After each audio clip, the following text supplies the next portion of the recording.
Okay, it is Saturday, February 21st.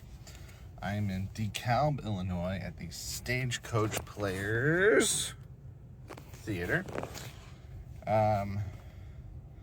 This is going to get interesting in this video because the name of this show is a word that I don't like to use.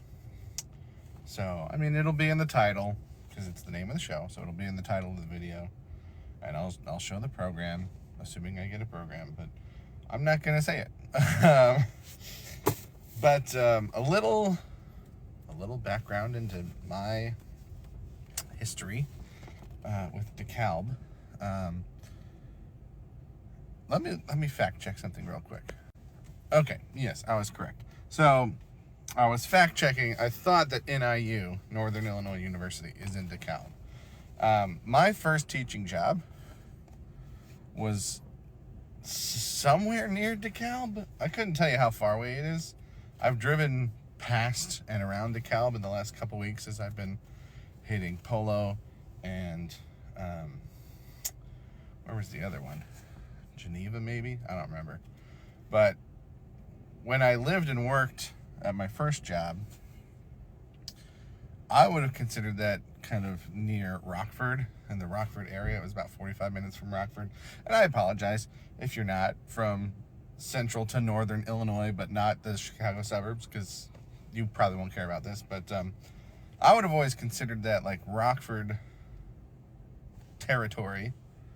But it seems like everyone that I knew in that town was tied to DeKalb or NIU in some way. Everybody had the NIU Huskies athletic wear. Like almost every teacher that I worked with at that school went to NIU. And it was like, to a weird extent. Like not that I'm saying anything shady. I don't know anything about NIU. It's just like, it's just kind of weird that such a large percentage. And again, I don't know how close DeKalb is to that town. Let me fact check that too. Okay, yeah. So I'm over an hour away from that town, which was only about 45 minutes away from Rockford, which is a much bigger town than DeKalb. So it was always weird to me that DeKalb had such a presence in this small town that I lived in, an hour away from DeKalb. But I digress. As far as I know, this is only my second time ever being in DeKalb. The only time that I recall prior is that when I worked at that school, I was the junior high and high school choir teacher. And there was some kind of a festival that our kids were, band and choir festival, our kids were participating in DeKalb. And I worked there for 2 years. I only remember going once. We might have gone twice. But only one of them was memorable because the fire alarm went off. And it was, I don't know if it was raining at the time, but it was like a rainy, stormy day. And the fire alarm went off in the middle of this day-long rehearsal. And so we had to all kind of deal with that. So that's my only, like I said, maybe we went twice, but that's my only experience in DeKalb.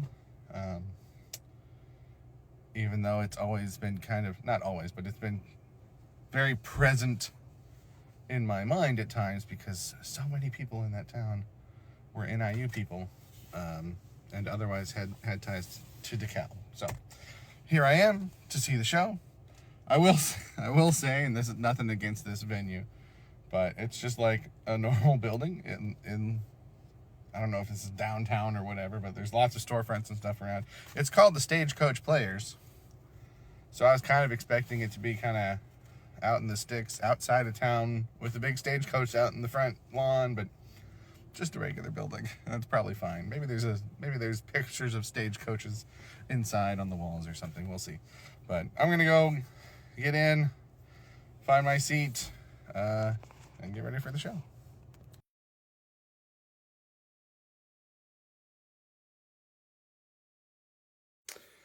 Okay. Today we are going to talk about this show, which I'm not going to name. I'm going to apologize in advance because I'm very tired. I have had 3 late nights in a row. The last 2, I got home after midnight. And I'm the kind of schmuck that usually goes to bed by 8 p.m. So um, I'm pretty tired, and all day yesterday, and I'll probably get into it more later, but my eyes have just been really dry, and I don't know if it's the weather or the heat in my house or something, um, but I'm trying to, I'm chugging water, I'm trying to counteract it, but we're going to talk about this show. This is the first time, I think, that the stuff that impressed me most is the creative choices in the marketing and other creative elements of the presentation other than the standard acting and singing and lighting and stuff like that. So let me show you what I mean before my tablet dies. So this show was on my list. Had never heard of it before. Didn't really have any interest in it. The Calb's pretty far away from me. But on their Facebook page, they started, it's pretty common for these companies to have cast photos that they put on and they tell you about the cast.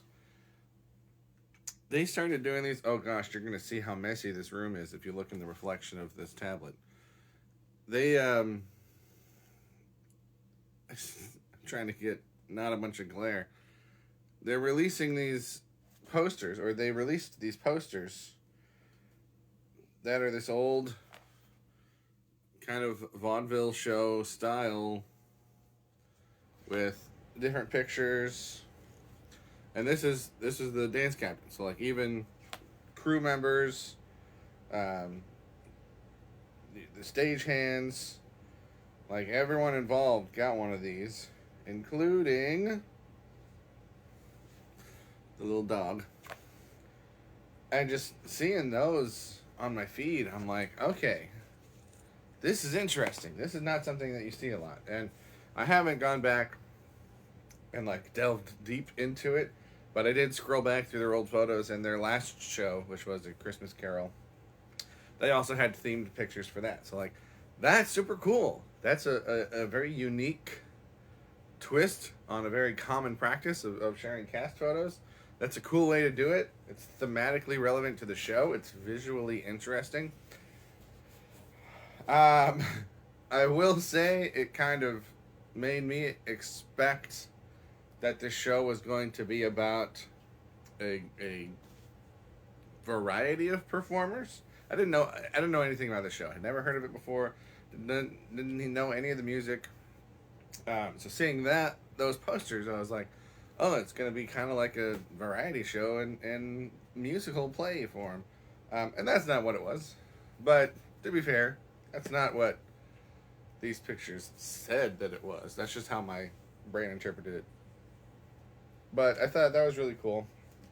And then during the show, they had these the stage was really wide.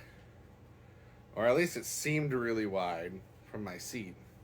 But they had these easels on either side of the stage with like the marquee light bulbs all around them. And every scene, they would change out like a poster.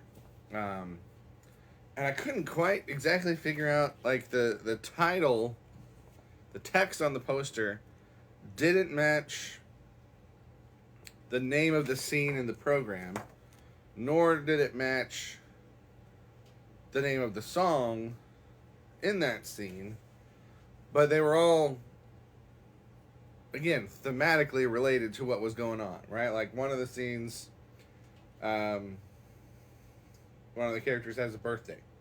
And I don't even know which one it is looking back at the program now. And the sign just said happy birthday, right? And so, like, it wasn't just saying the name of the scene or just saying the name of the song. It was like an extra thing. So I'm curious if they do that with all of their shows as well. That was, I thought, very interesting and kind of gives the audience something to pay attention to between the scene changes. It kind of reminded me, I mean, on a much smaller level, but it kind of reminded me of, I don't go to a lot of sports games, but I've been to a lot of Peoria Rivermen hockey games in my life, and man, there's never a dull moment in those games. Even if the play is stopped, there's something going on the Jumbotron, or there's a mascot somewhere throwing something somewhere, or, you know, when I was a kid, they had like little blimps that flew around dropping stuff, and during intermission, they have all these things to do. And like, I've taken my classes there to perform the national anthem, and the first time I did that, I was like, these kids don't even like know what hockey is. Like, they're gonna be bored the whole time, and they loved it, even though they didn't really know how hockey works, because there's just so much going on all the time. So obviously, this is a much smaller um, version of that, but that's what it reminded me of. Was like a scene change. Normally, you don't have a lot going on. Very similar to what I was just talking about with the importance of Ernest, where it's just something that the audience can focus on and keeps them from getting distracted and starting to talk to each other. Um, so I thought that was really cool. I've been avoiding talking about the show because I didn't really like it. Before I get into that, another thing that to me gives this company a pretty good. It gives them pretty good markings in my book. The first page of the program is a statement regarding this word and acknowledging that it's a problematic word in today's society, acknowledging where that word came from and how it became associated with these people, and the more accurate term for these people, which would be the Romani or the Roma. And then it goes on to say that, like, we acknowledge that, but that's the name of this show, and that's the name that this is apparently based on a real person, based on a true story. So they're like, this is the name that she chose. She very likely didn't know the problems associated with it at that time, because she wouldn't have had education about that. So we're presenting it as it's written, because that's kind of what we have to do. So I give them credit for acknowledging that and not just kind of trying to sweep it under the rug or just hope that most people don't know or care about that. Because, like, I know a lot of people, especially older people, that don't even know that that's a problematic word. So props for that inclusion. And apparently they have a diversity and inclusion committee. So that's interesting. Some slight points off, though, because it's not actually part of the program. It's an insert. Now, on the back side of this insert, there's more credits, additional credits, that aren't in the program. So, like, it is part of the program, but it also kind of seems like it's an afterthought. So that kind of makes me think that maybe this committee is more in line with my morals, not to sound high and mighty, but maybe the board or the creative team in general aren't necessarily on my same wavelength, because it didn't make it into the program proper. It was just inserted in. But, you know, they made it the first thing you see when you open the program, so I still think that deserves some props. Now, to the show itself. When I watch a show or a movie, I tend to focus on like the thing that will determine whether or not I enjoy a show or a movie are the story and the characters. And the combination of those factors has to be right for me, or else I don't enjoy it. So something like Les Mis. The characters are compelling, but the way that story is told in that show, I can't get behind. And while some of the characters are compelling, the way their actions are relayed through the story, to me, don't make sense. So I that's why I can't enjoy that one. Something like what else have I seen? You know, like Annie, right? Like those characters I think are compelling. I enjoy those characters, and I enjoy the story, so I like that show a lot. Um, Something like BoJack Horseman. You could argue that there are no decent characters in that show. Every character in that show is problematic. But the storytelling doesn't kind of hide away from that. It focuses on that and it explores that. And so to me, the storytelling is compelling enough that I enjoy that show, even though I don't think any of the characters are really worth rooting for. It's kind of like I'm not rooting for them to succeed. I'm just rooting for them to survive. So this show, the story's compelling, the story's interesting, but I don't like any of the characters. And to me, the story is not compelling enough to get me over that. And it's kind of like Les Mis, where like I feel like the underlying story is more interesting, but the way it's presented focuses on things that I'm not as interested in. So I kind of have a mix of thoughts, and there's no great order, but I guess I'll start with, I didn't realize even who the main character was until, I want to say, past intermission.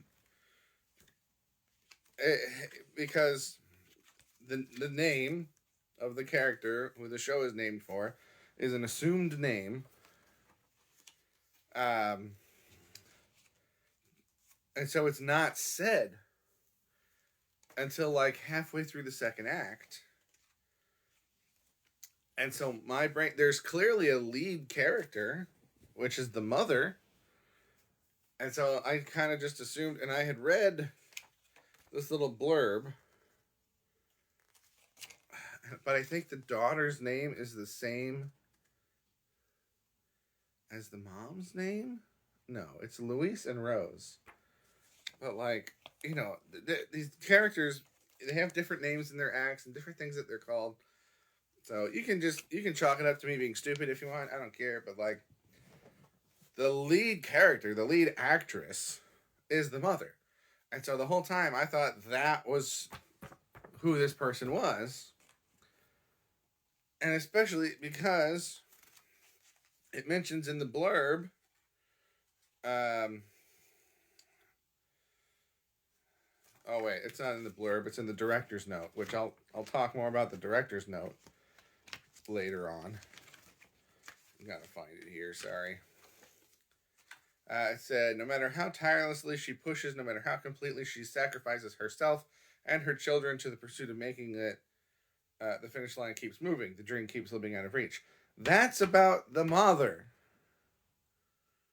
It even says Rose, which is the mother's name.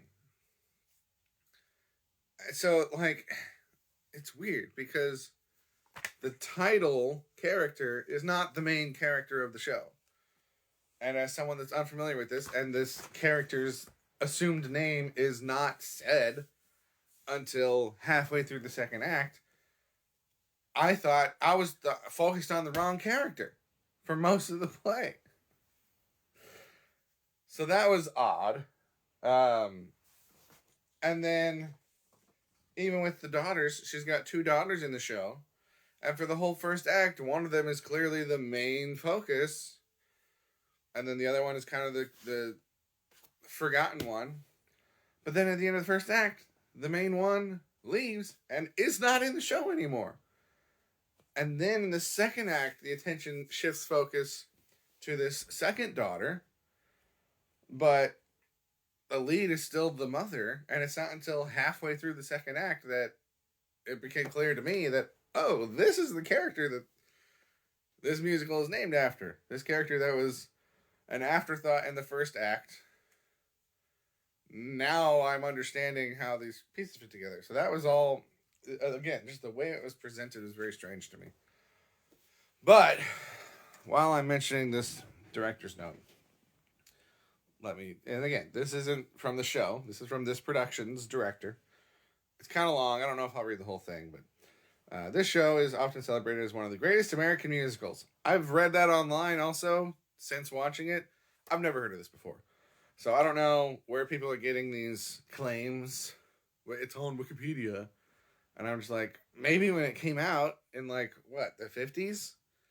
But I've never heard of this show before. Granted, I'm not in the musical theater world traditionally, but like I've heard of A&E. I've heard of Mary Pop, and there is apparently film versions of this that I've also never heard of. But beneath its brassy confidence and vaudeville charm lies a far more complicated story. One about the promises this country makes as the land of opportunity. At its core, the show is a study of the American dream and the quiet devastation that follows when that dream proves to be unreachable. So as someone that's not ever heard of the show, knows anything about the show, I'm reading this director's note before the show. Rose lives in a world fueled by the mythology of American success. Work harder, want it more, and the world will eventually reward you. She believes in that ideal with a tenacity that borders on religious devotion.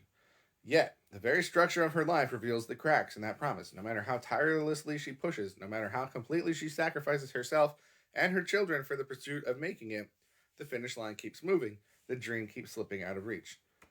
Nothing in this show conveys to me that this mother is a hard worker. She sacrifices for her own sake and her children. Like, she eats dog food and people sleep, their kids are sleeping on the floor. So, yeah, she makes sacrifices, but nothing in the show tells me that she is a hard worker. She comes up with these acts, but the whole point of the way it's presented in the show, they're not good acts. And so no one is hiring them. So it's not like she's put on this great act and just can't find anyone to... She's getting booked on gigs. She's getting talent to recognize them, but they're not good acts. Sidebar, that means that we, the audience, are spending a good amount of the show watching acts that are intentionally not good. That's not a dig at the actors in this. The acts are supposed to be bad. But that means that we are watching bad acts. And yeah, some of them are humorous or campy. But at the end of the day, you're just watching a bunch of bad acts with some good songs in between and some good acting in between. But most of what you're watching are bad acts. And it's like when you have a character in a movie or a TV show that's supposed to be really, really annoying. And it's like, okay, but then you're making me, if you make that the main character, you're making me deal with this annoying character. Right? It's the Jar Jar Binks problem. So, like, there were quite a few people in the audience that were laughing and hooting and hollering. And I don't know if they knew the people in the cast or what. There were some annoying theater kids there. So, maybe I'm in the minority. I don't know. But I'm just like, we're just here watching these bad acts. I'm not enjoying this. What makes Rose's story so poignant is that she is not undone by laziness or lack of talent. She is undone by the myth itself. The American dream tells her that individual ambition is the path to fulfillment, but that belief isolates her from the very community that might have sustained her. Surrounded by people, she remains profoundly alone. Herbie's patience, June's compliance, Louise's quiet devotion, none of it compete with the seductive promise that success is just one more push away. Again, she has multiple opportunities throughout the show to achieve success. But she is too selfish that her daughter or Herbie can get the credit for that success, that she refuses it. It's not that she can't find a break, right? It's not that the what does it say? The goalposts keep moving or whatever. The dream keeps slipping out of reach. No. She is so stubborn and full of herself that she wants to be the sole person responsible for the success of her daughter. Mostly her. My lights are flashing.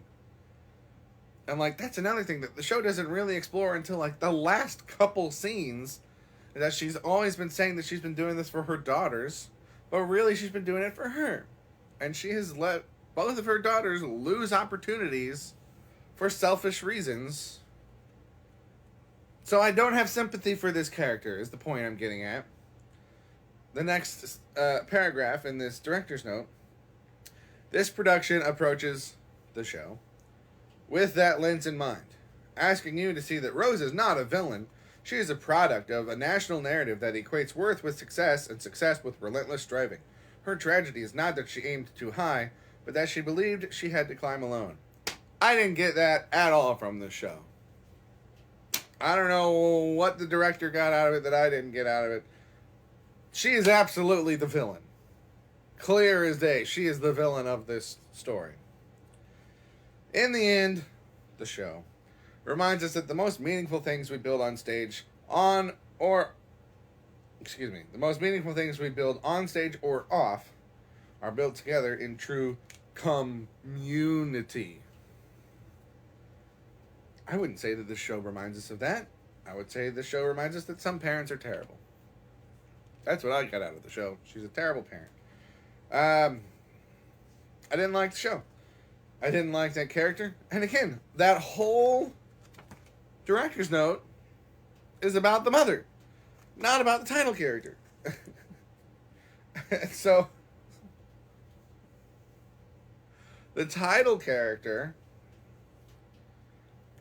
only gets 2 or 3 scenes where she is actively working of her own volition for her own success.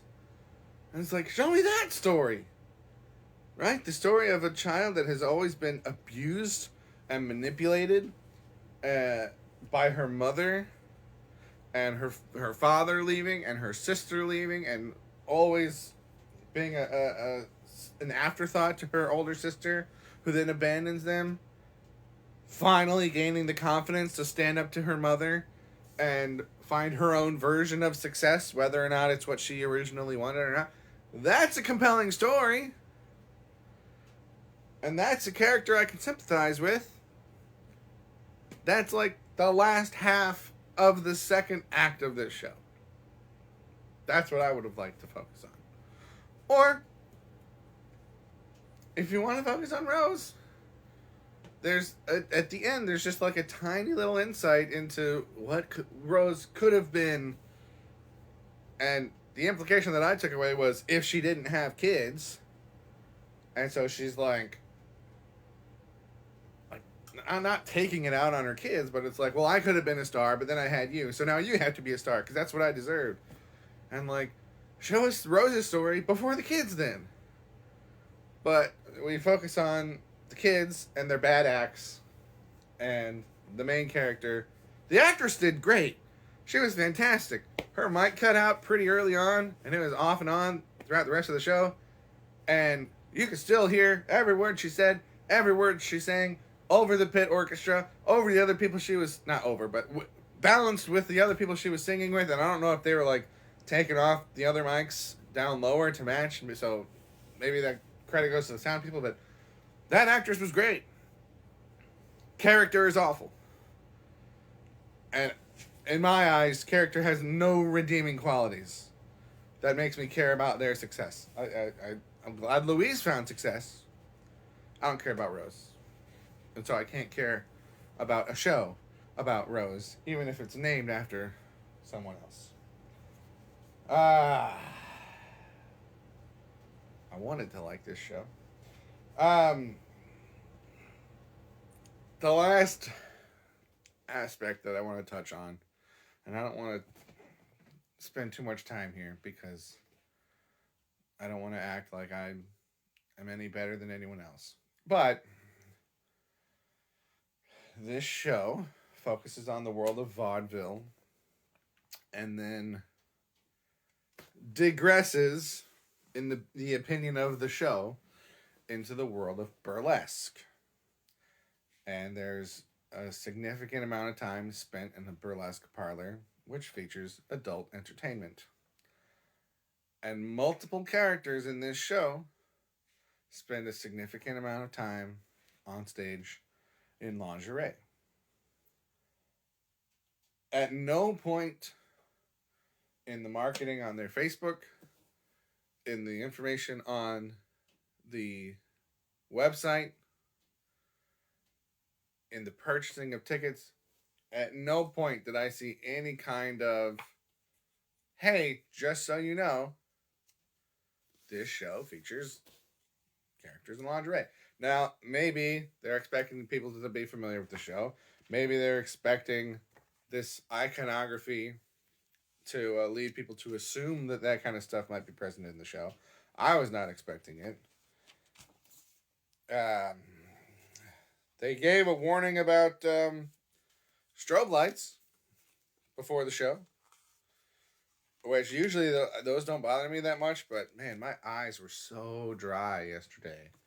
And like, I think part of the problem was it's cold out, so the air is dry, and it was a long drive, and I had the heat on, so that's blowing in my eyes. But also, my skin was really dry, so right before I left, I put lotion on my hands. So then I didn't want to be rubbing my eyes in the car ride home. So my eyes were really struggling last night. Like the whole second act, I'm just like rubbing my eyes for a bit, trying to catch the show again. So like, I'm sure that didn't help my enjoyment of it, but I don't think that was the main factor. But like, you would think, or I guess I would think, trying to see if they have anything in the program. Yeah, here we go. Even in the program, they have a warning about strobe lights. So I would think that if they care enough to warn you about strobe lights, both in the print and at the announcements, if they care enough to acknowledge the problematic title and name, you would think, I would think, that they would at least acknowledge that there is some, and I'm not saying I care, but like what many parents would consider to be inappropriate material for children. And yet, there are children in this show. Now, I don't know what they saw or didn't see, because they weren't on stage at the same time, except for the curtain call at the end. And I'm sure those parents of those children knew about that. But my point is, in those posters that they're releasing, several of those posters were of children. So I could see parents seeing these posters of children in the show and thinking, oh, this must be a child-friendly show. Or if there are kids that know the kids that are in this show and they're like, mommy, can I go see my friend who's playing in this show? Right? Not that it's targeted at children or aimed at children, but like, I could see ways that children and parents might think that this is a show that's appropriate for children. And there's no indication that I could see that there's adult material in there. And I even went back and checked on the ticket selection screen. They didn't have an option for a child ticket like some places do, and I don't know if that was just this show or if that's just the theater, but they did have a student option. But I suppose that could be high school and collegiate students also. So at least they didn't offer a child ticket option to this show. But still, that surprised me. I was not expecting that when it showed up in the show. And then I went back and looked at the website, and it surprised me that... And maybe there is a warning somewhere, and I just missed it. But, like, I would have thought it would have been more prominent with everything else that I saw. So that's just kind of... That just kind of gives me the ick. I know most people don't think it's a big deal. Excuse me. And I'm not saying that every parent has to think that it's a big deal, but I'm just saying I could see that being something that causes parents to be upset, potentially. And I don't remember seeing kids in the audience. I got there pretty early and I went right to my seat, so I wasn't really paying attention. So maybe it's a non-issue. Or like I said, maybe there was something that I missed that warned against it. But I didn't notice it. So just wanted to point that out because I notice that kind of stuff. I always try to keep everything that I put out into the world family friendly because I am a teacher of students. So that kind of stuff, I just notice it. Again, I'm not saying it's a huge deal or that I have a problem with it. It's just the kind of stuff that I notice. And so I wanted to talk about it. But I think that's enough.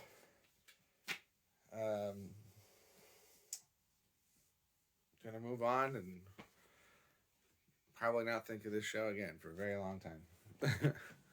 the again, maybe I didn't make this clear, but like the performers were really good. And it's hard. I know it can be hard for good performers to convincingly put on a bad performance, and these acts were intentionally bad. So like the performers did well. The music was fine. Like nothing was super duper catchy. There's one song that's repeated a bunch, so that kind of got stuck in my head on and off throughout the night. But there was one point where I tried remembering how it goes and I forgot it, and then it came back later. But like nothing that really blew me away. But all the performers did well. The lighting was good.